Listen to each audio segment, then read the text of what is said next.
අපේ ශරීරය ගත්තොත් ලොකු ප්‍රමාණයක් තියෙන වතුර. ඉතින් හදිස්සියේ හරි අපිට වතුර බොන්න අමතක වුණා කියන්නකෝ වෙනදා වගේම. සමහර විට ට්‍රිප් එකක් ගියා වෙන්න පුළුවන්. සමහර විට මීටින් එකක් වෙන්න පුළුවන්.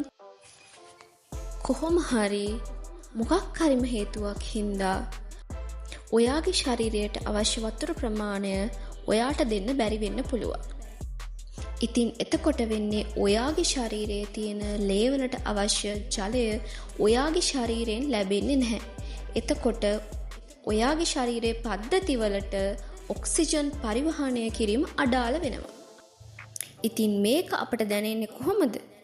ඔළුවේ කැක්කුමක් වෙන්න පුළුවන්. එක මහන්සි ගතියක් වෙන්නත් පුළුවන්. ඒ දෙකම නැත්තම් සමහර විට පැණි රස කන්න හිතනවා වෙන්නත් පුළුවන්.